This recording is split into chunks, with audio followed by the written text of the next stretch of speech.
Good afternoon, everybody. Glad to see you're still awake after that wonderful lunch, not too soporific. My favorite quote is this quote from Einstein, that the formulation of the problem is often more essential than the solution. In my experience in education, we have an affliction I call answer-itis. We frequently have answers to questions that have not been adequately explored, solutions to problems that a lot of people don't yet understand. So what I want to do today is explore with you a different way of understanding the crisis in American and indeed in global education. I call it between a rock and a hard place, a very uncomfortable place to be. The rock. In a very, very short period of time, we have transitioned from an economy where most people earn their living with these to an economy where if you expect to get anything more than a minimum wage job, you must have a skilled one of these. The skills for a successful career, the skills for continuous learning, and I would argue the skills for active and informed citizenship have converged. They're the same skills. And we neither know how to teach or assess those skills. That's only half the problem. The hard place is that this generation is very differently motivated to learn, as we'll come to understand. So the question becomes, how do you motivate this generation to want to achieve excellence defined at an even higher level? Which to me suggests the need to reframe the educational problem. It's not about reform. Some more testing here, a little more professional development there is not going to get us a solution to those two problems. No need to cramp your hand with all kinds of note-taking. Here briefly are the 7 survival skills as I came to understand them. Critical thinking and problem solving. Why is that important? Because it's very clear that every organization that is competing internationally, the ones that compete the most successfully, engage all of their workers, their employees, in a process of continuous improvement of their product, their process, or their service. It was from Toyota that I learned something about the Toyota production system, where in fact, when you work on an assembly line in Toyota building cars in a team, you have 3 jobs. Contrast this with GM, by the way. Number 1, your job is to build cars, but to build them in such a way that you take responsibility for quality so that any employee can stop that assembly line at Toyota if there's a problem. Number 2, you're engaged in conversations about how to build higher quality cars with fewer defects. Number 3, you're engaged in conversations about the cars of the future and what they need to become. So that every employee is using his or her mind to think critically and to solve problems. And that's the way Toyota explicitly expects all of their employees to be engaged. My day job. My day job, and has been for a number of years, is to work with educators who are aspiring to become more effective change leaders. Their schools, their districts, their foundations, their nonprofits. And so I spend a lot of time, almost every week, in classrooms working with educational leaders.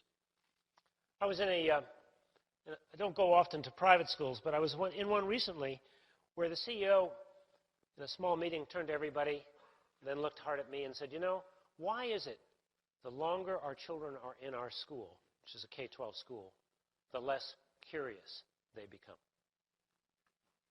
So let me tell you some stories about things I've been seeing in classrooms and in districts all over this country, in some of our better classrooms and districts.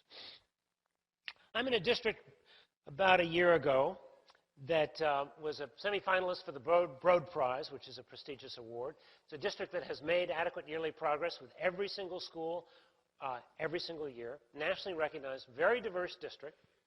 And so they decided to do a strategic planning process and to engage the community in a conversation about what do they want their graduates to know and be able to do? What's really important in today's world? And no surprise, they come up with a list very similar to this. First and foremost, critical thinking and problem solving. Secondly, students who can take responsibility for their own learning.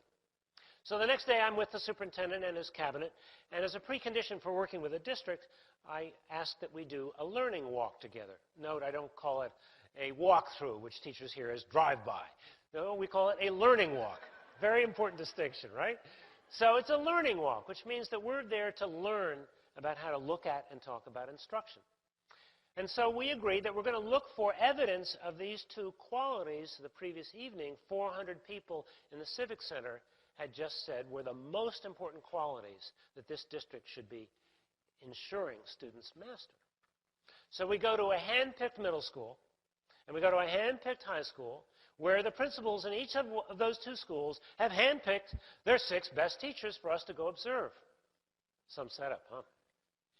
So we got the whole team going, and we take notes in each class on these two qualities, critical thinking, problem solving, and evidence of independent learning.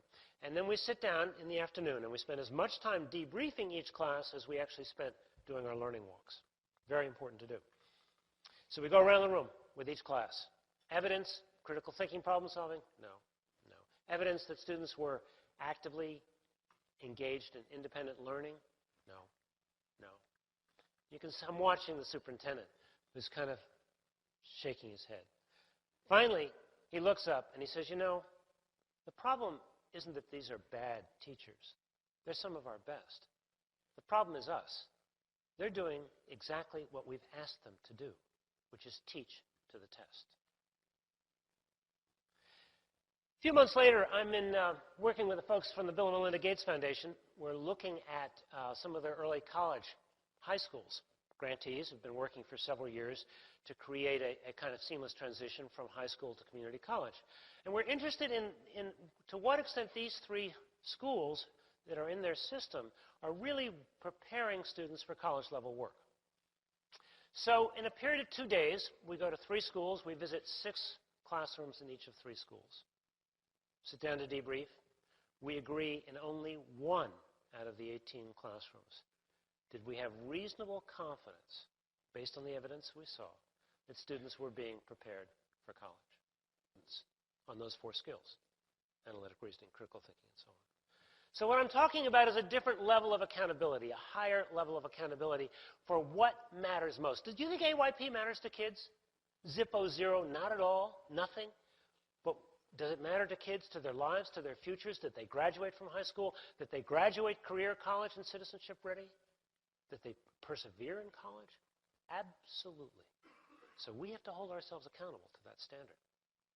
And we can't just rely on the data. I urge you to consider doing focus groups with current students and recent graduates and videotape them. Because when you ask your recent graduates in what ways were you most and least well prepared, and they start talking, they're going to say things you may not be ready to hear. But more important than you're summarizing what you just heard for your faculty, you take that tape back and you play it for your faculty. And you say, what did we hear? Now what are we going to do? The second piece of this is doing the new work in new ways. Quite simply, education is arguably the most isolated profession in modern work life. And isolation is the enemy of improvement. I went to Andreas Schlescher's breakout this morning, and it was very, very clear that the countries that have the highest scores on PISA also have the highest rates of teacher collaboration, beginning, of course, with Finland. And that's no accident. It's through the collaboration that we create kind of peer-based accountability, that we create reciprocal, relational accountability, that we learn from each other, that we problem solve together. So the issue here is doing the new work, doing it in new ways, by teaching and testing the skills that matter most, and working in a very, very different way. So let me conclude, because I really want to hear your questions and comments. The issue here is accountability for children's futures and being very, very clear about what they need for career, college, and citizenship readiness. The issue is ensuring that we're teaching the skills that matter most. Content is important. Let me repeat that, because everybody misunderstands me. Do I want kids to know that the Civil War happened before World War I? Absolutely. Do I want them to know that when the Russians invaded Georgia last summer, South Carolina wasn't going to be next? Of course I do. Do I want them to speak a second language? Absolutely. Absolutamente que sí. Those things matter, but they're not enough. We need to use content to teach core competencies. And so each one of us in our own teaching and in our own schools has to be very, very clear when we do a unit of study, not just this is what we're going to cover, but these are the competencies we're going to develop, and this is how we're going to assess them. Now, the exciting thing is that I see teachers, and I'm in schools that are doing this new work, that are reinventing American public education every single day. Often against the grain, sometimes all alone. I call them random acts of excellence. So there are folks doing this work, and so you can join a sort of growing network.